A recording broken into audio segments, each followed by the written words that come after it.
الحمد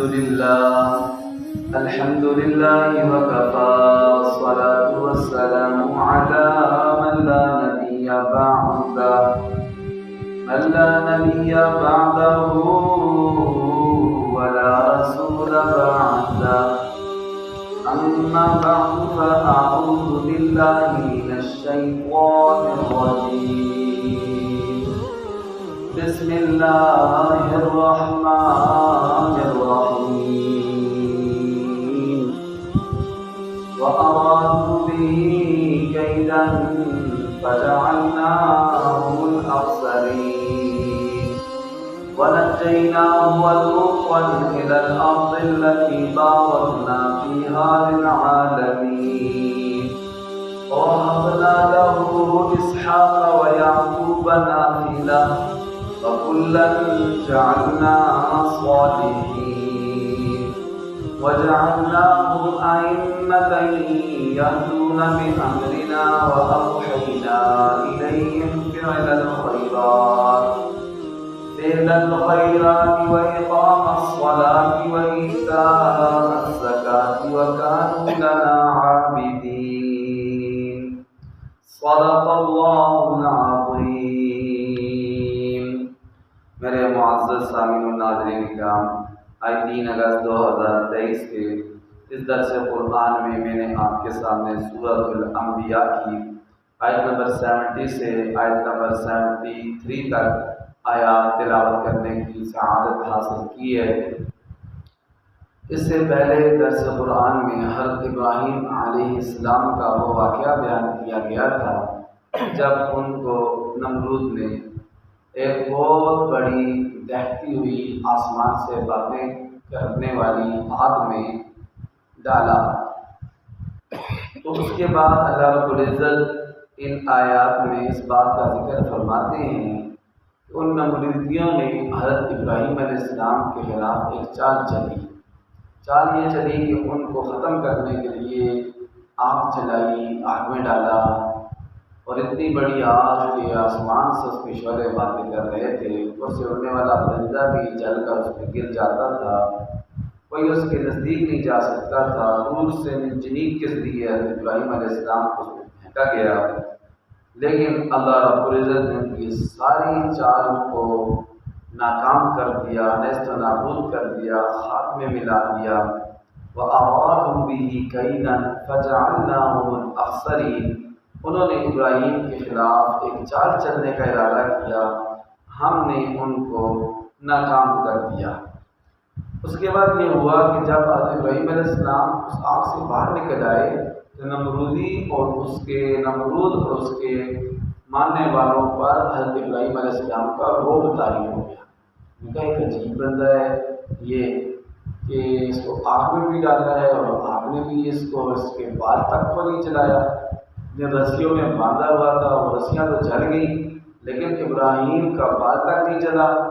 تو یہ اللہ تعالیٰ کا جو رب ہے وہ بھی بڑا شان والا ہے، اور یہ جس رب کے ماننے والا ہے کہ خود حضرت ابراہیم کا بھی اس رب کے یہاں بڑا مرتبہ اور مقام ہے۔ اسی لیے تو گزشتہ درس میں آیا تھا کہ نمرود نے کہا تھا کہ میں 400 گائے تیرے رب کے نام پر قربان کروں گا۔ حضرت ابراہیم علیہ السلام نے کہا گائے قربان کرنے سے بہتر تو ایمان لے آ، پھر اس کے بعد صدقہ خیرات تمہیں فائدہ دے گا۔ اس نے کہا ایمان لانا تو مشکل کام ہے، اس لیے کہ مجھے حکومت سے ہاتھ دھونے پڑیں گے، لیکن میں گائے قربان کر دیتا ہوں۔ اسے 400 گائے اللہ تعالیٰ کے نام پر قربان کی۔ تو خیر اس کے بعد حضرت ابراہیم علیہ السلام سے اس نے چھیڑ چھاڑ دی۔ اس نے کہا ٹھیک ہے جی آپ اپنا کام کریں، ہم آپ سے نہیں چھیڑتے۔ تو حضرت ابراہیم علیہ السلام خود اور پوری قوم میں صرف ایک ہی بندہ حضرت ابراہیم علیہ السلام پر ایمان لانے والا ہے، اور وہ تھے حضرت ابراہیم علیہ السلام کے بھتیجے۔ اور کیا نام تھا ان کا نام تھا حضرت لوط علیہ السلام کا نام تھا جی۔ حضرت لوط علیہ السلام اس وقت تو وہ نبی نہیں تھے، وہ صرف حضرت ابراہیم علیہ السلام پر ایمان لائے تھے۔ تو یہ دونوں چچا اور بھتیجا وہاں سے ہجرت کر گئے۔ یہ نمرود عراق میں رہتا تھا، عراق میں یہ واقعہ پیش آیا تھا، تو وہاں سے ہجرت کر کے ملک شام چلے گئے، دونوں ملک شام چلے گئے۔ تو حضرت ابراہیم علیہ السلام نے اللہ تعالیٰ سے دعا مانگی تھی بیٹے کی، فرمایا رب ہب لی من الصالحین، دوسری جگہ پر آتا ہے کہ اے اللہ تعالیٰ مجھے نیک اولاد عطا فرما۔ یہ دیکھیں نبی بھی اولاد کس سے مانگتے تھے؟ اللہ ہی سے، کس سے؟ حالانکہ ان سے پہلے بھی بڑے نبی گزرے، حضرت نوح علیہ السلام گزرے، حضرت آدم علیہ السلام گزرے ہیں، ان سے نہیں مانگ رہے، کس سے؟ اللہ تعالیٰ سے مانگ رہے ہیں۔ یہ ہمیں سمجھانے کے لیے کہ اولاد دینے والی ذات صرف کون ہے؟ اللہ تعالیٰ کی ہے۔ ایسا نہیں ہے کہ اللہ کے علاوہ کوئی اور جو ہے کسی کے پاس اولاد کے خزانے ہوں۔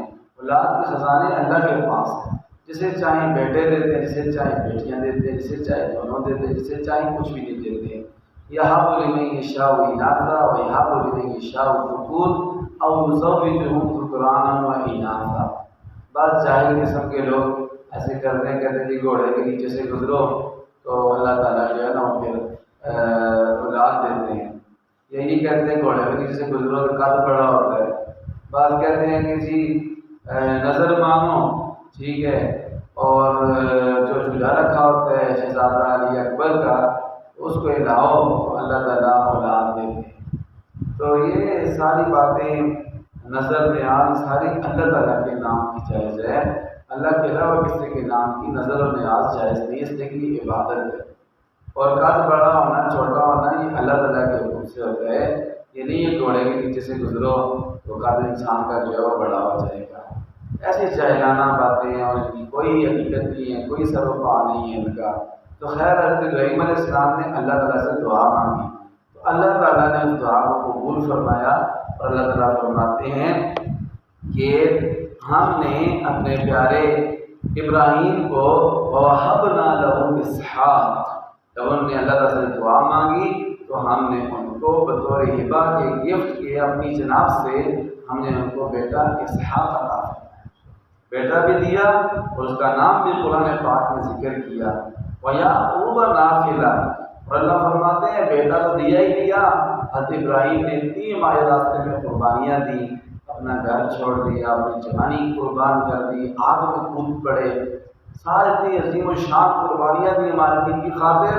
ہم نے خوش ہو کر نفل کے طور پر ہم نے پوتے کی بھی خوشخبری دی، مانگا صرف بیٹا تھا، لیکن اللہ تعالیٰ اتنے راضی تھے ان پر کہ اللہ تعالیٰ نے بیٹا بھی دیا اور ساتھ ساتھ فرمایا اس بیٹے کا بھی بیٹا ہم آپ کو عطا فرمائیں گے، اس کا نام یعقوب ہوگا۔ کیا نام ہوگا؟ نافلہ۔ نافلہ کا مطلب ہے جو بن مانگے اللہ نے عطا فرمایا، پوتا مانگا نہیں تھا، مانگا بیٹا تھا، لیکن اللہ اتنے راضی کے تھے کہ اللہ تعالیٰ نے ساتھ پوتے کی بھی خوشخبری دی، فرمایا بیٹا بھی دوں گا اور بیٹے کا بیٹا پوتا بھی تمہیں دوں گا، اور دونوں کے نام بھی اللہ تعالیٰ کے اسحاق اور یعقوب۔ اور اللہ فرماتے ہیں کُلًّا جَعَلْنَا صَالِحِینَ، یہ نہیں کہ نافرمان اولاد دیں گے، آپ نے دعا بھی نیک کی مانگی، ہم دیں گے بھی نیک اولاد۔ حضرت ابراہیم علیہ السلام فرمایا رب ہب لی من الصالحین، یا اللہ اپنی جناب سے بطور تحفے کے مجھے نیک اولاد عطا فرما۔ اللہ نے فرمایا اور کُلًّا جَعَلْنَا صَالِحِینَ، ہم نے بیٹے کو بھی پوتے کو بھی سب کو ہم نے نیک بنایا، اور نیک بھی اعلیٰ درجے کا نیک بنایا کہ ہم کو اپنا نبی بنایا، وہ ہماری اطاعت کرنے والے ہوں گے، لوگوں کی فلاح و بہبود کے لیے کام کرنے والے ہوں گے، اس لیے ہم نے ان کو اپنا نیک بندہ بنایا۔ وَجَعَلْنَاهُمْ أَئِمَّةً، اور صرف یہ نہیں نیک بنایا، ہم نے زمانے کا ان کو امام بنا دیا، پیشوا بنا دیا، لوگوں کی رہنمائی کرنے والا بنا دیا۔ یہدون بأمرنا، ہمارے حکم ہماری وحی کے ساتھ وہ لوگوں کی رہنمائی کرتے ہیں۔ وَأَوْحَيْنَا إِلَيْهِمْ فِعْلَ الْخَيْرَاتِ، اور ہم نے ان کو حکم دیا بطور وحی کے، کیا حکم دیا کہ فعل الخیرات، وہ اچھے اچھے نیکی کے کام کریں، اور نماز قائم کرنے کا حکم دیا اور زکوٰۃ دینے کا حکم دیا۔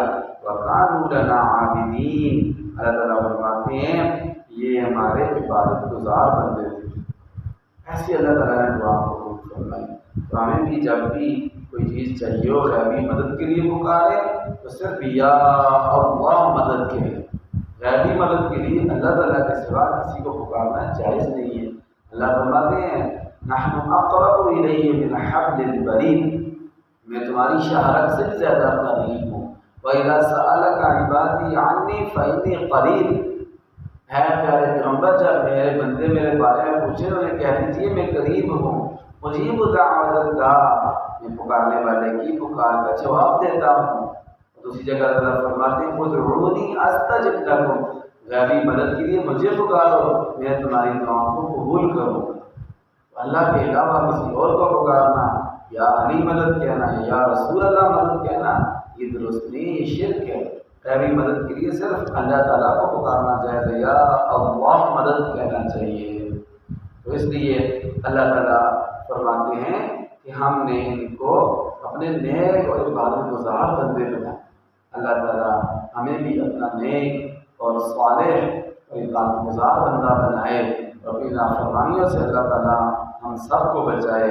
وآخر دعوانا ان الحمد للہ رب العالمین۔ اب ان آیتوں کا ترجمہ سماعت فرمائیں۔ سورہ انبیاء آیت نمبر 70 سے 73 تک۔ اعوذ باللہ من الشیطان الرجیم، میں اللہ تعالیٰ کی پناہ میں آتا ہوں شیطان مردود کے شر سے۔ بسم اللہ الرحمن الرحیم، میں شروع کرتا ہوں اللہ تعالیٰ کے نام سے جو نہایت مہربان بڑا رحم کرنے والا ہے۔ وَأَرَادُوا بِهِ كَيْدًا، اور نمرودیوں نے ارادہ کیا حضرت ابراہیم علیہ السلام کے خلاف ایک چال چلنے کا، ان کو ختم کرنے کا، ان کو آگ میں جلانے کا۔ اللہ فرماتے ہیں فَجَعَلْنَاهُمُ الْأَخْسَرِينَ، ہم نے ان کو نقصان میں ڈال دیا، خسارے میں ڈال دیا، ان کو ناکام و نامراد کر دیا۔ وَنَجَّيْنَاهُ، اور ہم نے ابراہیم کو بھی نجات دی، وَلُوطًا، اور لوط کو بھی نجات دی، إِلَى الْأَرْضِ الَّتِي، ایسی زمین کی طرف بارکنا فِيهَا، جس میں ہم نے برکت عطا فرمائی۔ عراق میں رہ رہے تھے، وہاں سے ہجرت فرما کے ملک شام چلے گئے، تو جس زمین برکت عطا فرمائی اس سے مراد ملک شام فلسطین کی سرزمین ہے۔ للعالمین، سارے جہان والوں کے لیے۔ وَوَهَبْنَا لَهُ إِسْحَاقَ، ہم نے بطور ہبہ کے گفٹ کے حضرت ابراہیم علیہ السلام کو اسحاق جیسا بیٹا عطا کیا۔ وَيَعْقُوبَ نَافِلًا، اور مفت میں بن مانگے یعقوب جیسا پوتا عطا فرمایا۔ وَكُلًّا جَعَلْنَا صَالِحِينَ، اور ہم نے سب کو نیک بنایا۔ وَجَعَلْنَاهُمْ أَئِمَّةً، اور ہم نے ان کو زمانے کا امام اور پیشوا بنایا۔ يَهْدُونَ بِأَمْرِنَا، ہمارے حکم سے، ہماری وحی کے ذریعے لوگوں کی رہنمائی کرتے ہیں۔ وَأَوْحَيْنَا إِلَيْهِمْ فِعْلَ الْخَيْرَاتِ، اور ہم نے ان کو حکم دیا وحی کے ذریعے اچھے کام کرنے کا۔ وَإِقَامَ الصَّلَاةِ وَإِيتَاءَ الزَّكَاةِ، اور نماز قائم کرنے کا اور زکوٰۃ دینے کا۔ وَكَانُوا لَنَا عَابِدِينَ، اور وہ ہمارے عبادت گزار بندے تھے۔